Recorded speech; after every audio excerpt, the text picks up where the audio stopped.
bows, TKOs, yeah. Bows, TKOs, we got bows, TKOs, yeah. Bows, TKOs, we got bows, TKOs, yeah. Bows, TKOs. Bows and TKOs. We are live. It's a beautiful Friday morning, mid-morning in the valley here in Phoenix. And do we got a good show to talk about? We're going to break down UFC Fight Night Vegas 83 on how I went with my picks. And then a massive UFC 296 card in Vegas that I am excited to watch mañana. I have some friends coming in this afternoon. We're catching Suns Knicks tonight. See my Villanova boys do work. Jalen Brunson, Archie Diacono, DiVincenzo. You know the deal. Then I got UFC, Grizz playoffs. Go Grizz. Semifinals against North Dakota State in Missoula. Wish I could go. Then my first Cardinals game, Cardinals-Niners, see CMC and squad at the State Farm Stadium. So really exciting show to talk about. Exciting sports weekend. If you're fans of other things, MMA like myself, or just MMA, there's plenty of action. We got episode 28 today. I'm your host, Shane Gillette. Let's jump right in. So some fights that have been booked. A change, of course, for one of the main card events. Tomorrow we have Tim Elliott taking on Sumaderi. We'll break that fight down. We have Molly McCann back in the UFC. She is booked against Diana Belbita for February 3rd. We have Alex Perez, Muhammad Mukayev, March 2nd. Muhammad moving up the rankings. Is going to be fun to see the young stud back in the octagon. We have another short notice fill-in. Bryce Mitchell subbing in for Giga Chikadze against Josh Emmett for the main pay-per-view. So we will break that down later. Huge fight booked for the women's side of things. Going down UFC 299. Caitlin Chukagian and Macy Barber. That'll be in Miami, Florida. That's Miami, if you didn't know. I can't wait getting a group of guys to go watch the Sugar Show defend the belt, defend the strap. So really excited to see good fights added to that card. I'm sure we'll be getting a lot more bookings of 299 plus UFC 300 sooner than later, and that's where all the drama and excitement is for fight fans, MMA media. We have Dan Ige and Lerone Murphy, February 10th. Huge step up for Lerone. Dan trying to keep things moving. That should be a very interesting fight. We have Daniel Marcos and Arilagang, December 10th as well, or February 10th as well. We have Nate Maness and Azat Maksum, February 3rd. Odie Osborne and Hafel Filio, March 16th. Renato Moicano finally getting that fight against Drew Dober, February 3rd. That's a scrap if I've ever seen one. And then we have Merab Dvalishvili, finally official with Henry Cejudo, February 17th at UFC 298. It has also been announced that the Ultimate Fighter Season 32 is going to be featherweights and middleweights, so it'll be exciting to see that shake out with the Ultimate Fighter. We also have had Fight Pass Invitational 5 for last weekend. We had Hannah Goldie defeating Amanda Maza by armbar. Hannah Goldie been in the UFC for a while, so she wins via armbar. I did not catch a lot of these scraps, but I always like to talk about grappling. I'm practicing jiu-jitsu, trying to level up my knowledge there.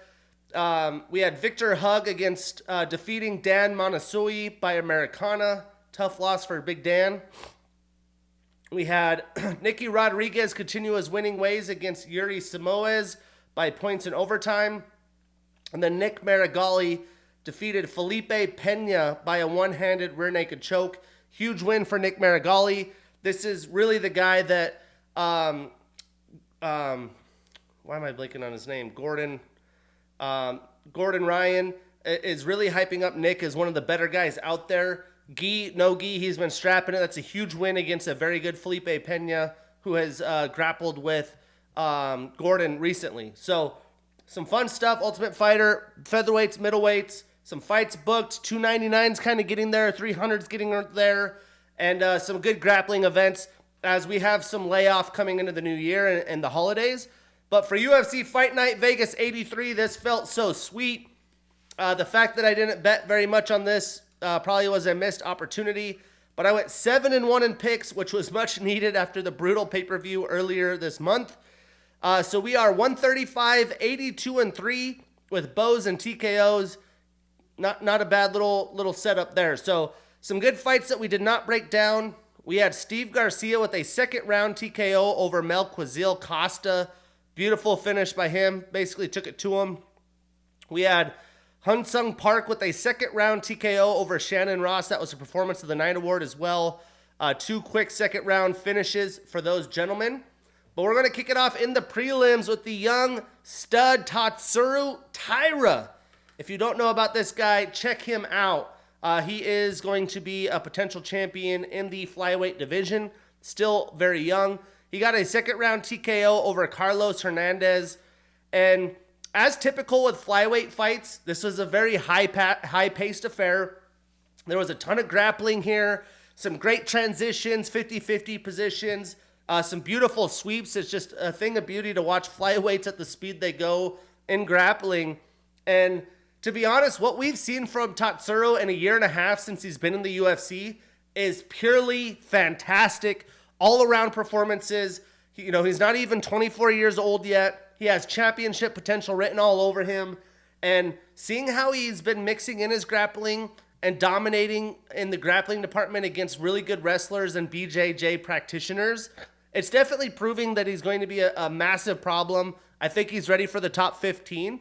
And the way he's been able to mix in his striking and improve his striking fight over fight in only a year and a half.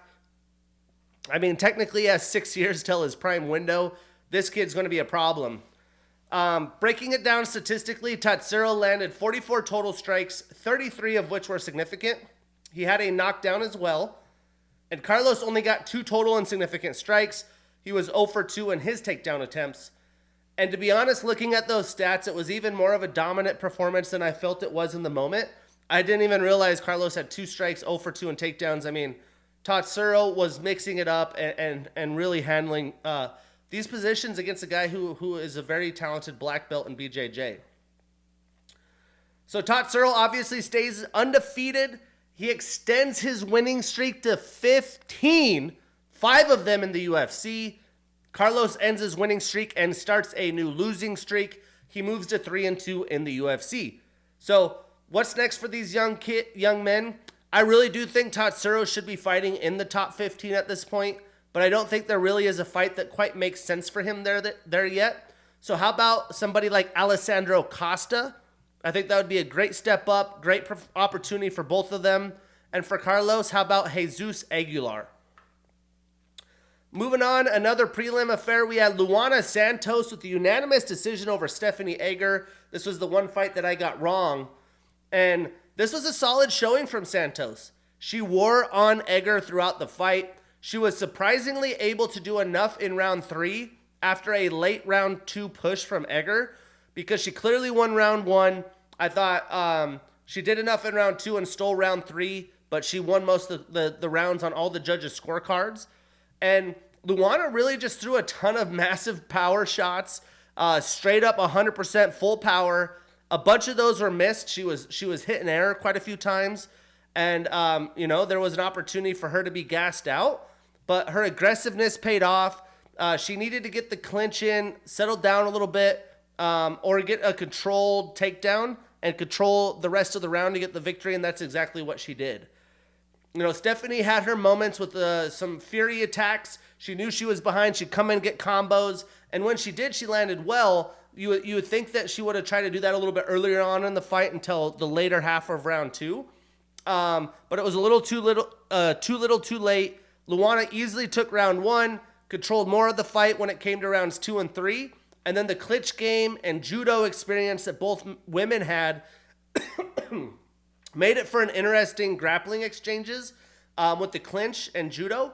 And even the crew that was doing the play-by-play mentioned it, like who's going to get the judo throws. And Luana was able to do more there, which is surprising.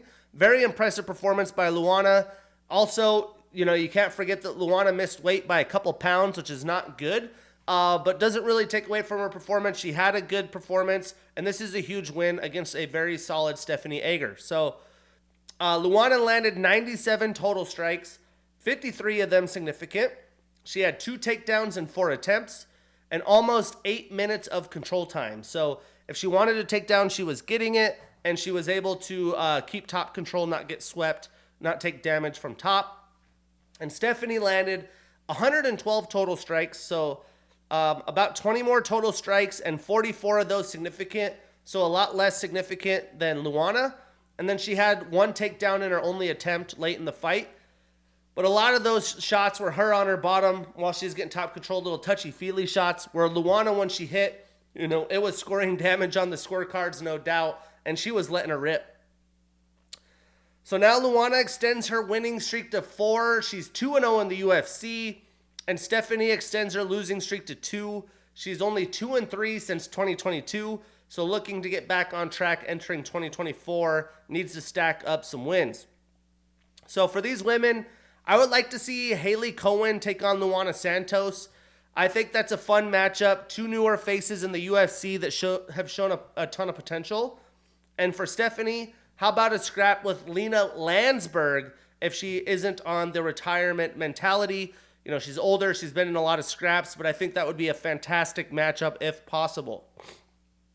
But we're going to jump into the main card.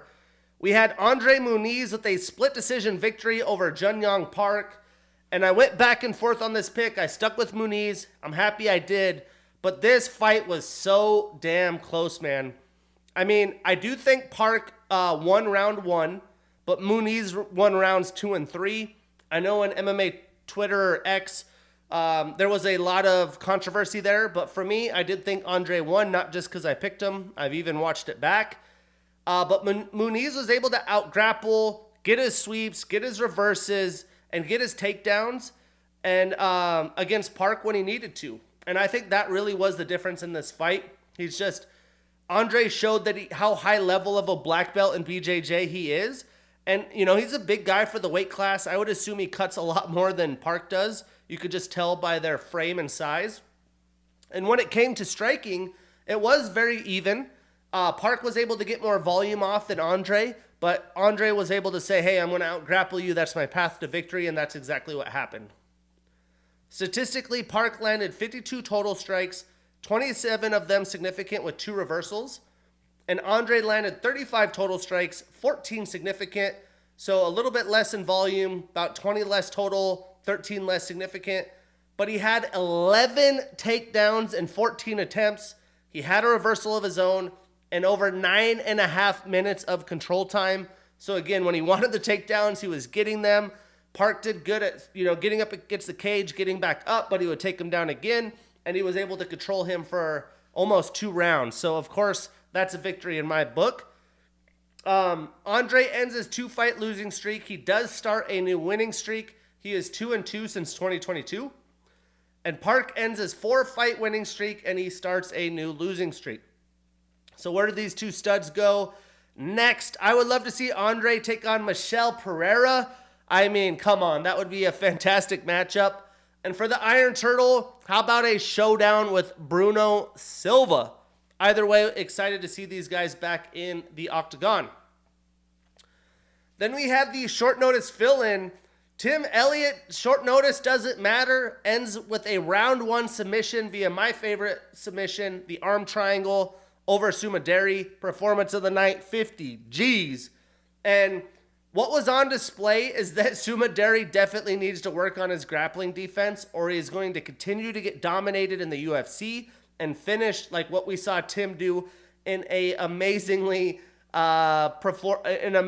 clean performance. I'm sure Tim planned this fight exactly this way, and that's how it shook out. And a big reason I was picking Alan Nascimento before Tim Elliott filled in was of the takedown and grappling advantage. And, Tim got the takedown, got the submission way too easily. If you want to fight in the UFC, you have to be well-rounded, even at flyweight. So back to the drawing board for Sumaderi and his team. Now, Statistically, Tim landed 26 total strikes, 10 of which were significant. He had 1 takedown in 3 attempts, a submission attempt, and Sumidari only landed 10 total and significant strikes. So Tim on short notice now starts a new winning streak. He is 3-1 since 2021, so hasn't been super active with only 4 fights in 3 years, but he does stay at 10 in the rankings. And Sumidari extends his losing streak to 2. He's only 2-2 since 2020, so hasn't been super active as well. He moves down 2 spots in the top 15 to number 13. So I love that Tim took this on short notice. He's been on a roll. I do believe he deserves to fight up in the rankings versus back and defending the Youngbloods. So give me a scrap with Matt Schnell. I think that makes a ton of sense. And for Sumidari, he could take on David Dvorak.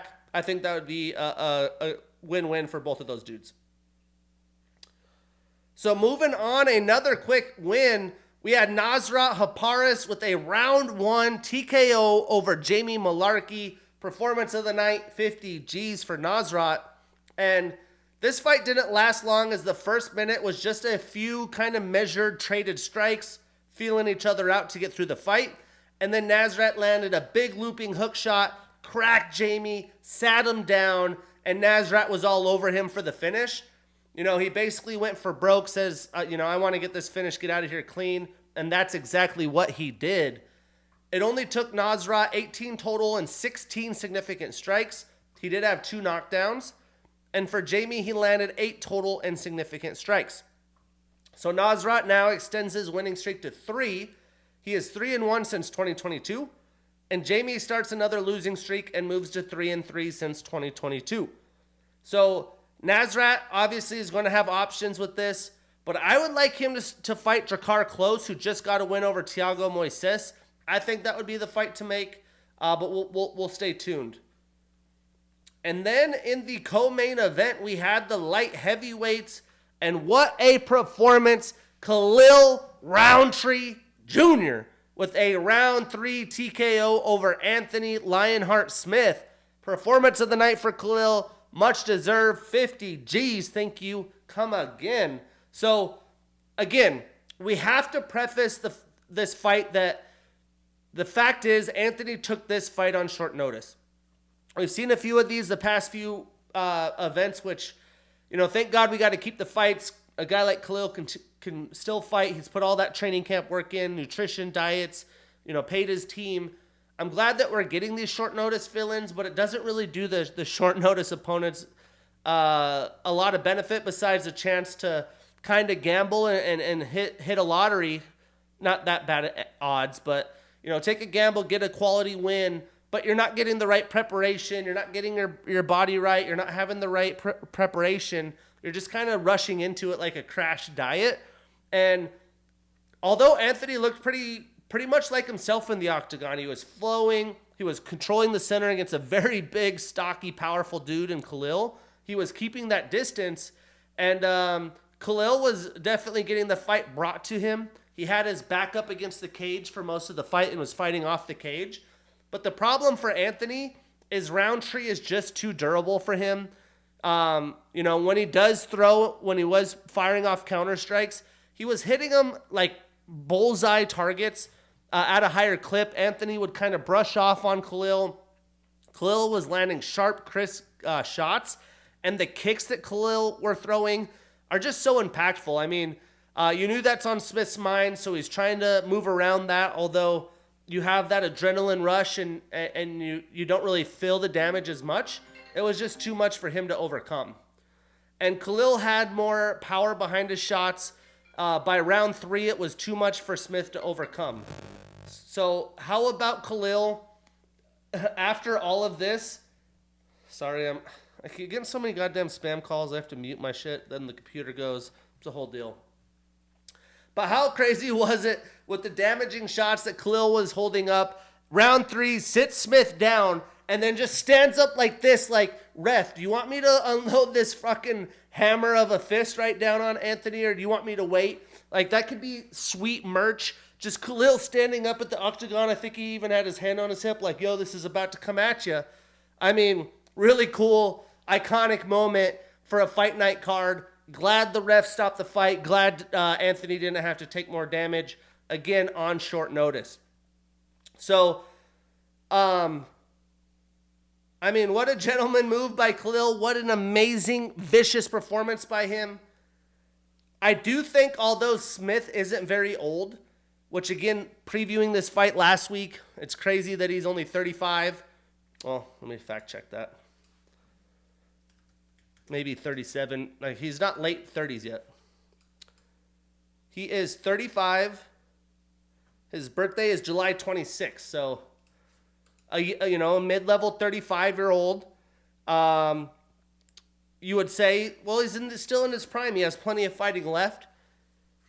But he also has a ton of fights under him. Let's see. He is 57 pro fights, 19 losses, 37 wins. Although he's not that old, I think he is closer to being a full-time podcaster and analyst for ESPN and the UFC, which he has been doing, than he is moving back into the light heavyweight top 5 and making another run at the title. I really just think that's the truth. And I think he's probably a little aware of that. Some of these young guys that are coming in and these guys that are reinventing themselves, they're just up on Anthony. And Anthony has a smooth style. He's a great fighter. He's still a quality fighter. But I'm interested to see, does he want to fight the bottom of the top 15 to like 2025 for the next 5 years? Or would he rather save himself and get paid to be an analyst and podcaster? But I'm sure that has a lot to do with how much money he's making and all those things. But yeah, it's just, you hate to see it. Statistically, Khalil landed 56 total strikes, 53 of them significant. I mean, when he was throwing, he was landing with authority. Plus, he had the knockdown. Anthony landed 52 total, 47 of those significant, and he was 0 for 2 on takedown attempts. So he landed about the same volume as Khalil. But again, although he was bringing the fight and putting Khalil on his back against the cage, Khalil was landing the more damaging strikes. And you could see it, who was wearing it through 3 rounds. Still can't get over it. That was so sick. Iconic. Khalil ends his winning streak, extends his winning streak to 5. Deservedly so. He moves up 3 spots to number 8 in the top 10. How about it? And Anthony starts another losing streak. He has not beat anyone besides Ryan Spann since early 2021. He fought him twice, and he moves down 2 spots in the rankings to number 10. So, give me Roundtree Jr. and Nikita Krylov.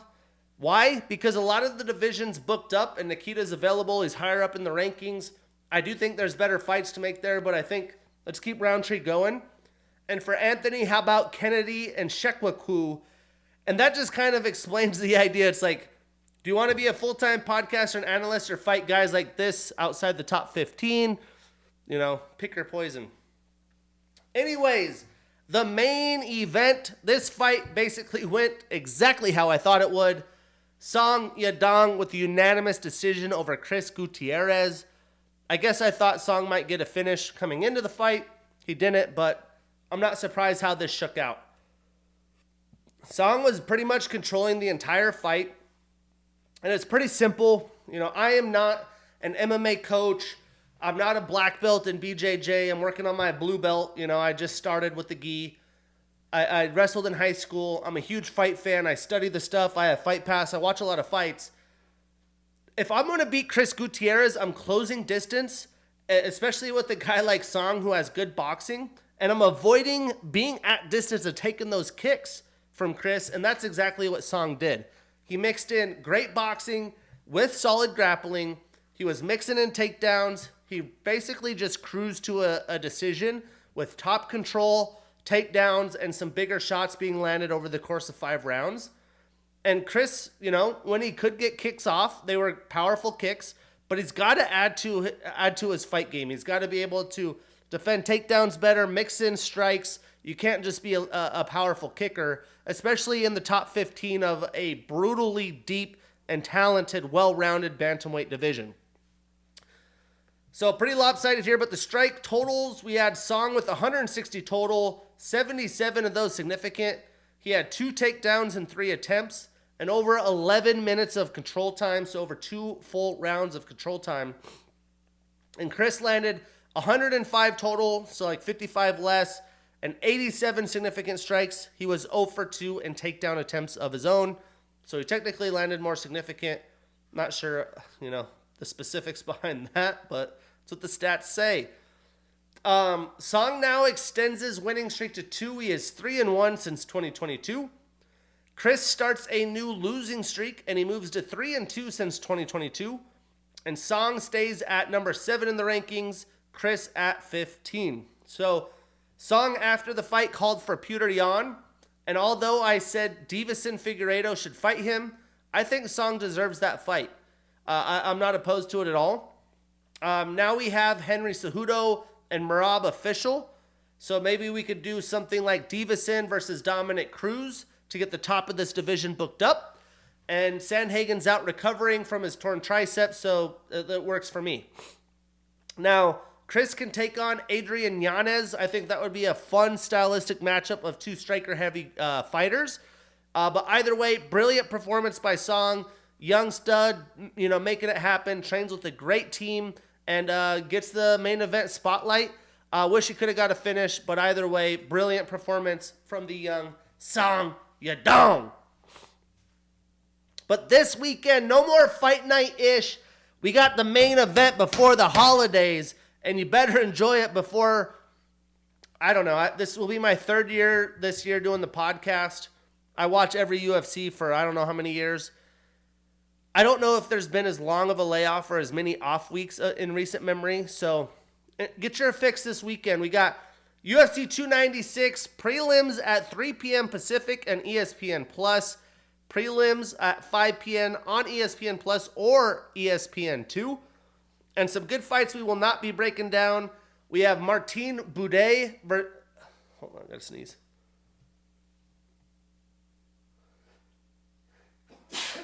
Woo! Martin Buday is taking on a Contender Series alum who is making his UFC debut, and Shamil Gaziev. 2 hard-hitting heavyweights. It's about what you'd expect. And then, we can't just have a card play out the way it's expected to. I kind of roasted Ian Machado, Gary, with the little feminine in him. I don't really know if he had pneumonia, if this is a fake thing, but he pulled out against Vicente Luque due to illness. There's all the drama, him not supposedly wanting to bring his family to the press conference because he's worried about the danger of his family and all this stuff. I would have loved to see Colby Covington and Ian Gary at the same press conference. Those interviews have been shit since Conor McGregor, so I doubt anything really that great would happen. But yeah, bummed that we don't get Luque on the card and Gary pulling out. It just kind of fits the moment, though. It feels like the universe's energy is proper now.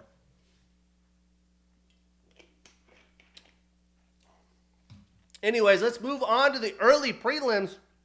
Not the prelims, because it's a pay-per-view card. We got the early prelims. We're kicking it off with King of Kung Fu, Muslim Salikov, the 39-year-old fighter with a 19-4 record, taking on Rude Boy Randy Brown, 33 years old with a 17-5 record. Now, the fact that this is an early prelim fight, get out of here. The quality of this scrap is unbelievable. Although Muslim is 39, he's a solid fighter. We got Randy Brown, 33 years old, in his prime. I mean, it just shows you how many quality fights are on this card. Now, when we think about it, both of these dudes are more than willing to throw hands. That's what's great about it. They have usual striking advantages in their fights. So it's going to be interesting to see if Muslim tries to mix in clinch work and grappling, because Randy's definitely shown he's struggled with that. And Salikov has that potential in his game. But Randy has that crazy reach advantage, so we'll see if he can just keep him at distance. Breaking it down, Salikov has a Sanda background and he's a master of sport in Sanda. He trains out of American Top Team with a bunch of dogs. He's got a blue belt in BJJ. He has won gold in the 2008 Olympics for Sanda. He won the Worlds in 2005, 7, 9, 11, 13, and 15. Again, is he going to use that, or is he just going to try to strike his way to a performance victory here? He's an M1 alum. He's on a one-fight losing streak and is only 1-2 since 2022. He's fought some tough dudes. He's had some really close fights. They haven't all gone his way, so he's got to win in this one. 13 of his 19 wins are via knockout. It's crazy to see someone who's got that many wins via knockout, but he's a world champion, 1, 2, 3, 4, 5, 6-time and an Olympic champion. Crazy. Randy has a brown belt in BJJ. He is a Ring of Combat alum and former champion, and he had 2 successful title defenses. He is on a one-fight winning streak and is 3-1 since 2022. 6 of his 17 wins are via knockout, 5 via submission, so 11 of 17 via finish. And he has a massive 8-inch reach advantage and a 4.5-inch leg reach advantage. Now, I really do think this fight is very even when it comes to striking. So I'm going to go with Salikov, who has the experience advantage. He's fought stiffer competition in his day, out the UFC and in the UFC.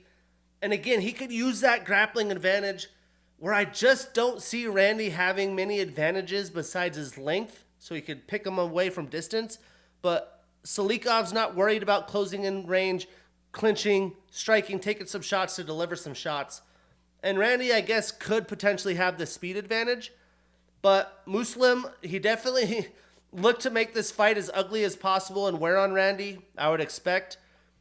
He should also feel pressure where, being a UFC fighter at 39, he's definitely going to need that win and momentum to stay in the UFC if he wants to continue to fight at the highest level. So the pressure's on. For that reason, I'm taking Salikov. I am avoiding him on a parlay, though, if possible.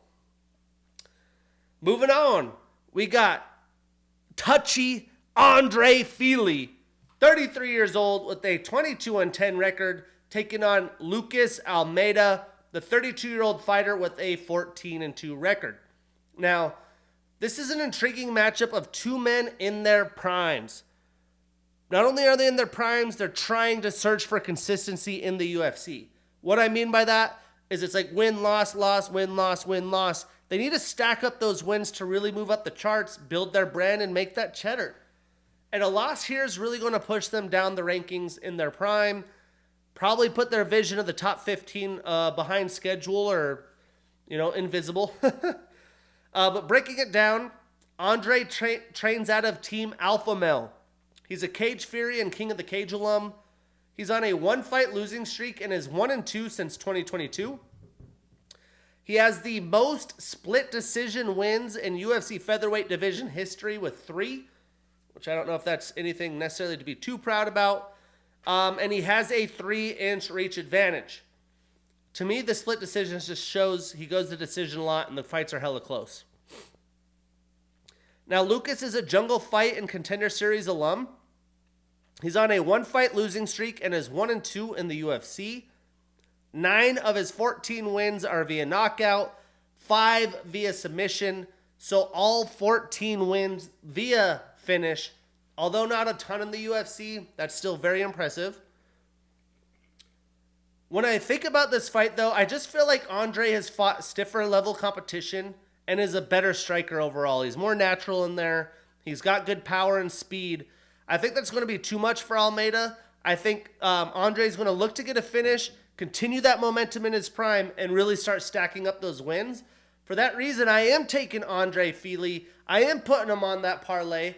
We marking that ish down, and we getting that bread. Moving on. We have Tagir Ulanbekov, 32 years old with a 15-2 record and the number 13 next to his name, taking on Cody Durden, also 32 years old with a 16-4-1 record and the number 15 next to his names. So again, we got 2 dudes in the top 15 in their primes. The time is now for both of these men. and they are really trying to defend their top 15 rankings and have an opportunity to move up. Tagir has done well, but hasn't been very active in the UFC, and Cody's recently battled his way into the top 15, so it should be a fun one. Breaking it down, Tagir has a Sambo style. He trains out of American Top Team.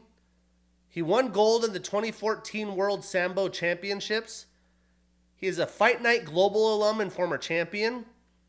He's on a one-fight winning streak and is only 3-1 since 2020 when he entered the UFC. So 4 fights in basically 4 years. 8 of his 15 wins are via submission. Now, Cody is a southpaw fighter. He trains out of American Top Team as well. He's on a 4-fight winning streak and is 4-1 since 2022. 6 of his 16 wins are via knockout, 5 via submission. So 11 of his 16 wins are via finish. 4 of his 5 losses are also via submission, which is interesting because Tagir is your typical Russian dude. Solid hands, amazing grappling. Now, Cody's well-rounded and has solid grappling as well, but I think when it comes to MMA grappling, Tagir is going to have an advantage, and he's going to be able to do what he wants in that department. Now, Cody has so many losses via submission. I wouldn't be surprised if Tagir got his back, maybe second, third round. I doubt he gets it in the first, and gets a finish. So for that reason, I'm taking Olin Bekov. We putting him on that parlay. We marking that ish down, and we getting that bread. Moving on, the prelim headliner, we have the Hanyak Dustin Jacoby, 35 years old with a 19-7-1 record, and the number 15 next to his name, taking on Atomic Alonzo Menefield, 36 years old with a 14-3-1 record, and the number 14 next to his name. Again, a couple dudes in their primes, in the top 15, and these dudes have been through the ringer. Outside the UFC, in the UFC, winning streak to tough losses, up the top 15, out the top 15. They've battled back. At the stage of their lives, a loss here really puts your aspirations of where you could go in the UFC, what your potential is, and really eliminates your championship hopes, in my opinion. A win here, and you're able to look up in the rankings, take on new challenges that allow you to get to where you want to go. So to say there is a ton on the line here is definitely an understatement. And I think we're going to see an amazing performance in this fight because of that. Now, breaking it down, Dustin has a kickboxing style. He's an orthodox fighter. He trains out of Factory X. He won the Glory Middleweight Tournament in 2016. He's a Cage Fury alum and former champion, and he's also an alum of World Series of Fighting, Titan FC, Bellator, and Dana White's Contender Series. So again, this dude's 36 years old. He's been around, man. He's got some fights. He was out of the UFC after initially signing with the UFC. So, he was in and out. He's on a 1-fight winning streak, and he is 6-2-1 since 2021. So he's been active, mostly wins. 12 of his 19 wins are via knockout. Now, Alonzo's been around the block as well. He's a Bellator, RFA, LFA, and Contender Series 2-time alum. They had him in the Contender Series, wasn't enough, had to come back. But now he is on a 4-fight winning streak. He did have a draw in between, and 10 of his 15 wins are via knockout. He is not nicknamed Atomic for no reason. For that, I mean, yeah, Alonzo possesses serious knock you the F out power. A lot of light heavyweight fighters do. I think Dustin's going to have the better kickboxing.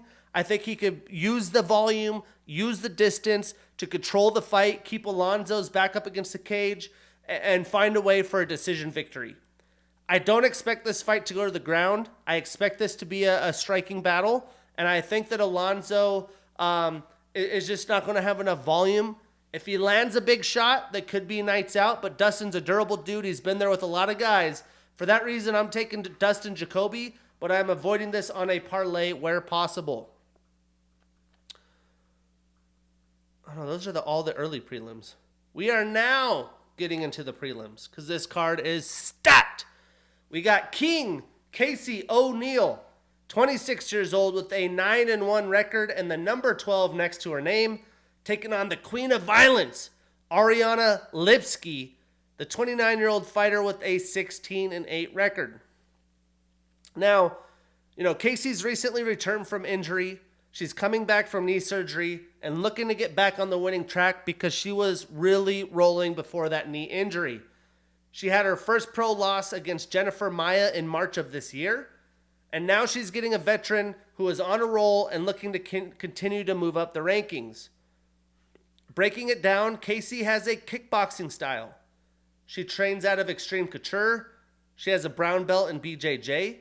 She was the 2021 Rookie of the Year. She's on a 1-fight losing streak and is 4-1 in the UFC, and 3 of her 9 wins are via knockout. Now, Ariane, she's got a Muay Thai background. She's got a black belt in Muay Thai and a purple belt in BJJ.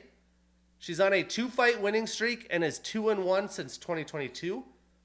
6 of her 17 wins are via knockout. 4 of her 8 losses are via knockout. To knock out or to be knocked out. Now, Ariane's definitely a solid fighter. I would say her best win is probably JJ Aldrich, which was earlier this year. But I do believe if Casey is 100% healthy, she's just the better striker and the grappler. I think she's going to have the fight go everywhere, mix it in, potentially get a finish or get a win on the scorecards. But I think she's younger, more talented. For that reason, I'm taking King Casey, but I am avoiding her on a parlay where possible. Moving on, we got another guy who's been in and out of some brilliant performances. We get No Love, Cody Garbrandt, 32 years old, which is crazy. He's only 32, with a 13-5 record, taking on Brian Kelleher, 37 years old with a 24-14 record. Now, as Cody is only 32, right in the heart of his prime, it's crazy how much he's been through since the Dominic Cruz fights. He's been through some tough times. I think he struggled with some mental issues, some substance issues. And against quality competition of late, he's only beat up the young and up-and-comers. So he's getting Brian Boom Kelleher, who's been around, fought the up-and-comers, and is a solid competitor. So it'll be interesting to see what version of Cody we get. Breaking it down, Cody trains out of Extreme Couture. He has a D2 wrestling background out of Newberry College. He's a former bantamweight champion. He is tied for the most knockdowns in UFC bantamweight history. That big right hand, that hand speed, man. He's got 10 knockdowns. A lot of those were the Dominic Cruz fight, sadly. He had the 2017 Fight of the Year against TJ Dillashaw. He was the 2016 Breakthrough Fighter of the Year. He's on a 1-fight winning streak. 11 of his 14 wins are via knockout. 4 of his 5 losses are via knockout. So the pure definition are to knock out or be knocked out. Now, Brian is an orthodox fighter. He has a brown belt in BJJ. He's a Cage Fury, Bellator, and Ring of Combat alum. And he is on a 2-fight losing streak. Now, 10 of his 24 wins are via submission, 8 via knockout, so 18 of his 24 wins via finish, and 8 of his 15 losses are via submission. Now, Cody's obviously a dominant former champion. He's gone through a lot of those mental and life complications, even some injuries. If he could be anything like he was in the championship days, he will run through Brian. No disrespect to Brian, but he won't be able to outstrike Cody, so I expect him to mix in some grappling and look to control Cody and wear him out. I just don't think that's going to happen. I'm taking No Love. We are putting him on that parlay. We marking that ish down, and we getting that bread. Moving on, the prelim headliner. We have Irene Aldana, 35 years old with a 14-7 record and the number 5 next to her name, taking on Carol Hossa, 28 years old with a 17-5 record and the number 9 next to her name. Now, Carol is coming off an impressive win, but her best win in the UFC is against Lena Landsberg. Irene just, recently fought for a title. She has fought stiffer competition and is more experienced. I expect her to go out there and outstrike Carol and turn her into a grappler. Breaking it down, Aldana is on a 1-fight losing streak and is 2-1 since 2021. 2 of her last 3 fights have been fight of the night or performance of the night. She's been showing up, showing out. 8 of her 15 wins are via knockout. She's a Jungle Fight and Invicta alum. So she's come up from great promotions. She's knocking women out. I mean, she's really got an impressive resume. Now, breaking down Carol, she's got a black belt in BJJ. She's on a 1-fight winning streak and is 2-2 since 2022. Now, if Carol can get Irene down and hold her there, I think things will be very interesting. I'm not betting on that to happen. I think Aldana is going to mix in her striking, mix in her kicking, and is going to bring that Mexican fighting spirit to Hosa. For that reason, I'm taking Irene Aldana. We are putting her on that parlay.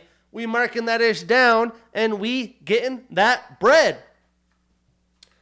Now in the main card, although we lost a fight, I'm glad this is a main card bout for this man right here. We got Josh Emmett, 38 years old with a 19-4 record and the number 6 next to his name, taking on Thug Nasty Bryce Mitchell, the 29-year-old fighter with a 16-2 record and the number 10 next to his name.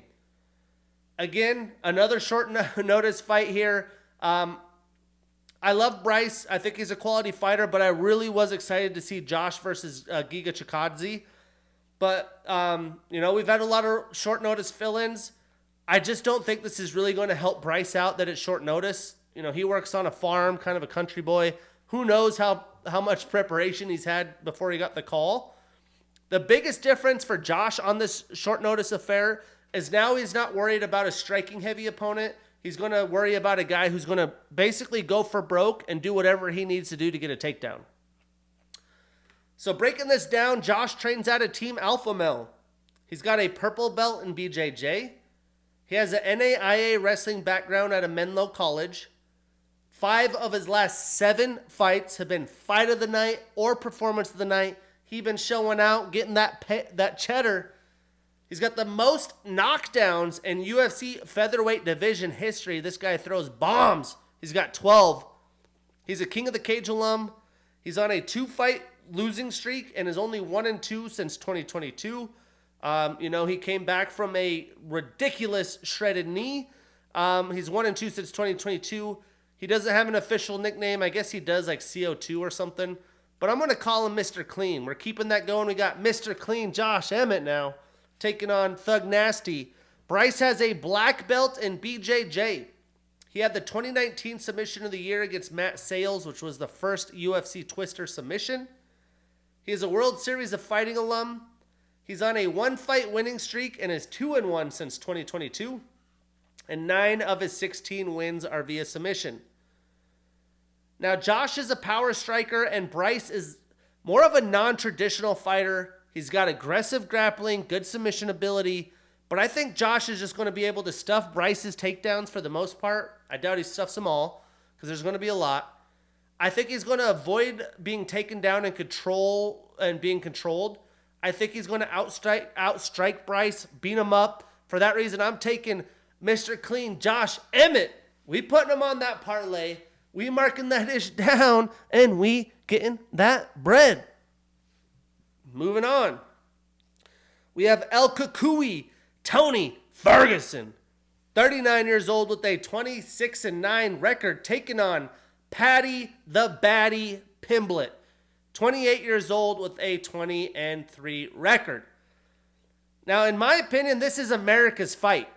What I mean by that is most of the masses in America are probably rooting for Tony El Kukui Ferguson. If you're not, you better root for him. Now, the question is, how much does he have left? He's on like a crazy losing streak, 6-fight losing streak. The best he looked recently was the fight I saw him in Salt Lake City against Bobby Green. And I think that version is good enough to beat Paddy the Baddy as long as he doesn't get taken down and controlled for most of the rounds. But he has solid jiu-jitsu. He's been training with David Goggins. That's been the headliner. So I'm assuming he's going to be in shape. I think he could win a decision victory. But breaking it down, Tony has a black belt in BJJ. He has a college wrestling background at a Muskegon Community College. He's an Ultimate Fighter 13 alum and champion. He was the interim lightweight champion in the UFC. He is tied with Khabib Nurmagomedov and Islam Makhachev for the longest winning streak in UFC lightweight history with 12. He has the 2018 Fight of the Year against Anthony Pettis. Currently, he is on a 6-fight losing streak. He has not won since June of 2019. 12 of his 25 wins are via knockout, 8 via submission, so 20 of his 25 wins are via finish. People forget, Tony was a nightmare. He'd come at you, he'd cut you up, bloody you up. This guy in his prime was a savage. Now, Paddy, he's got a second-degree black belt in BJJ. He's a Cage Warriors alum and former champion. He's on a 6-fight winning streak and is 4-0 in the UFC, and 9 of his 21 wins are via submission. Now, Tony is way past his prime clearly at this point, 6-fight losing streak. He is hoping that a crazy cardio camp with David Goggins can get him across the line, get him right mentally. And Tony has shown some life. Like I said, in that Bobby Green fight, I think he's shown that he can still strike. He's got an IQ. He's been in the ring a lot of times. But he can't let Paddy grapple him and win a close decision. I am taking the underdog, El Kukui. The dog's coming to eat. I am not putting that on a parlay, though. I have a weird feeling Tony's going to find a way. Now, moving on. Before the title fights, we get the Nomad, Shavkat Rakhmonov. 29 years old, undefeated with a 17-0 record and the number 5 next to his name. Taking on Steven Wonderboy Thompson, 40 years old with a 17-6 and 1 record and the number 6 next to his name. We got Wonder Boy. I think he's bringing Jack Black out even, so stay tuned for a Wonder Boy special or something. But this fight's the classic clash of styles.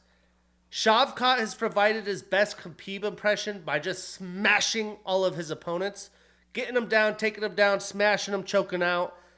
But now he's getting a world-class striker who's going to look to keep the fight on their feet, avoid the takedown, and find a way to victory for possibly one more title run. Breaking it down, Shavkat trains out of Kill Cliff FC. He's a master of sport and combat sambo. He won the worlds for the World's Mixed Martial Arts Association in 2013. He has the longest finish streak in UFC welterweight history already, with 6 of them things. He's an M1 Global alum and champion. He's undefeated on a 17-fight winning streak. 6 of those are in the UFC, all finishes. 9 of his 17 wins via submission, 8 via knockout, so 17 of his 17 wins via finish. This guy is a problem. Now, Steven has a kickboxing style. He's got a 5th degree black belt in Kempo Karate. I trained Kempo when I was in elementary school. Made it up to brown belt. We're talking 5th degree black belt. Sheesh. He's got a 1st degree black belt in jiu-jitsu, a black belt in American kickboxing, a brown belt in BJJ, and he was a kickboxing champion as an amateur and pro in 2000, 2001, 2, 3, and 5. He's on a 1-fight winning streak, but is only 1-2 since 2021, so hasn't been super active, trying to find the right fights. 8 of his 17 wins are via knockout. Now, I think that Steven, for anyone, possesses some different strategies and plans that you have to think about when facing him. He's going to need to stay at range, avoid the takedowns. He's improved there, but can he avoid these Shavkat takedowns? It's going to be a tough, tall order to ask for him. I'm not going to bet on that happening. Shavkat has just shown his relentlessness, how good he is at smashing his opponents, and he's a solid striker. But Wonder Boy has been shown to struggle with grapplers. For that reason, I am taking Rakhmonov. He's staying undefeated, probably getting another finish, adding to that streak. We put him on that parlay. We marking that ish down, and we getting that bread. Now, moving on to the flyweight championship. We're getting a rematch. We're getting the cannibal, Alexandre Pantoja, the 33-year-old fighter with a 26-5 record, taking on Brandon Raw Dog Royval, 31 years old with a 15-6 record and the number 2 next to his name. Now, for this rematch, I always say there is just a whole other mental game that's going to take place when you've already fought that person. They've trained together. They both know what happened in the previous fight and who the better fighter was. They have felt each other. They know a ton about each other in the octagon. And with that being said, I don't think that Brandon is a better striker or MMA grappler, but maybe better with the submission ability, unless he somehow catches Alexandre with a big shot or get a submission opportunity. I just don't see him winning this rematch. Now, breaking it down, Alexandre trains out of American Top Team. He's an Ultimate Fighter and RFA alum. His last 3 fights have been Performance of the Night or Fight of the Night. He's been showing out. He's the champion. He's on a 4-fight winning streak. 9 of his 26 wins are via submission, 8 via knockout, so 17 of his 26 fights via finish. Impressive in the flyweight division. Now, Brandon trains out of Factory X. He has a black belt in BJJ. His last 2 fights have been Performance of the Night or Fight of the Night. These guys are bonus machines. They put on fights for the fans. He's a World Series of Fighting and LFA alum, and he is on a 3-fight winning streak. 8 of his 15 wins are via submission. The problem for me is the flyweight division is so logjammed. It's the same rematches over and over. You know, I'm just not as excited for this fight as I am the main event because we've pretty much seen it before. Alexandre and Brandon, since their last fights, have shown a ton of growth. They're in their primes, but Pantoja is just a little bit better everywhere. I expect him, if he wants to get a takedown or he's tired and wants to grapple, he can do it at will. I think this is going to be more of a calculated title defense for Pantoja. His first defense, he wants a decision victory, get out of the fight clean and move on with his life. For that reason, I am taking Alexandre. We will put him on that parlay. We'll mark that ish down, and we getting that bread. Moving on to the main event. We got Rocky Leon Edwards, 32 years old with a 21-3 record, taking on Chaos Colby Covington. He's 35 years old with a 17-3 record and the number 3 next to his name. Now, there is so many storylines and unknowns here when it comes to Colby Covington. He hasn't fought in over a year after the Masvidal fight. He went through the court cases, supposedly brain trauma, all this stuff. And he's only fought once a year since 2019. He has looked solid in those fights, but as he gets to the edge of his prime, I don't think he's going to be able to handle what Leon is going to showcase at 32 years young after the confidence builder exercises he went through by the head kick, knockout, kill shot, dead, and then the domination against Usman the second time. Breaking it down, Leon is a southpaw fighter. He trains at a Team Renegade. He has a black belt in BJJ. He is proudly the first Jamaican-born champion in UFC history. He had the latest knockout and finish with 1 second left against Peter Sobata.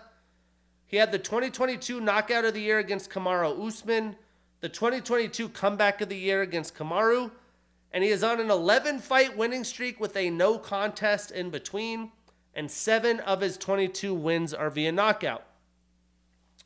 Now, Colby obviously has a wrestling style. He's also a southpaw fighter with a black belt in BJJ. He has a D2 wrestling background out of Iowa Central Community College, and Oregon State University, where he was an All-American. He won gold in the 2013 No-Gi World Championships, more wrestling style. He is the former interim welterweight champion. He has landed the most significant strikes in a UFC welterweight bout. He had 179 against Robbie Lawler. He's also had the most significant strikes attempted and landed in the division in UFC history. 515 attempted. Most total strikes attempted, 541 in a fight. Now, he is on a one-fight winning streak and is 2-1 since 2020. So, again, hasn't been super active. A lot of people feel like he doesn't deserve the title shot, but here we are. It's Friday. It looks like this fight's actually going to happen. I was worried about, is that actually going to be the deal? But Colby's been causing chaos, as he does in the press, dressed up as an old American. It's been interesting. He's had a lot of things to say. But I feel like at the heart of this, the longer the fight goes, the more interesting it's going to be. Colby is known as a cardio machine. I mean, he's thrown 541 strikes, 515 significant strikes in a bout. He landed 179 significant. Some people don't throw that volume in the course of 5 rounds. Now, Leon, he showcased he could handle more than 5 rounds. So I'm not too sure what to think here. Not only did he handle 5 rounds at altitude with Kamaru, he came back better, stronger, and more fit. You could see his physique. Clearly, he's in shape. I do think Leon has more striking strengths with his kicks, his movement, his accuracy. I mean, he's clean with it. You look at him hitting pads. You just look at the way he does it. He's got some of the most textbook technique in the sport. The thing is, can he continue to defend the takedowns? Well, he's done great ever since those Usman fights. I think he'll do good. I think Colby will have his moments. But over the course of 5 rounds, I'm taking Leon. But he needs to get after it and try to get a finish early. We are confident enough. We're taking Rocky on that parlay. We marking that ish down. And still, let's see. So, massive pay-per-view card this weekend. The boys are coming. My friend's a Colts fan. I'm a Steelers fan. It's an eliminator game probably. So much happening in the sports and the holidays. Friends and family, you can't beat it. When it comes to MMA, we have 3 weeks off for Christmas and New Year's before a Fight Night Apex card, Vegas 84. This is headline in the rebooked Magomed Ankalaev and Johnny Walker affair. I'm glad we're seeing this finally go down. It's a decent Apex card for it being an Apex fight. But next week we will break down the pay-per-view, see how we did. Enjoy your time with friends, family, and episode 28. I'm your host, Shane Gillette. See you next week. Peace.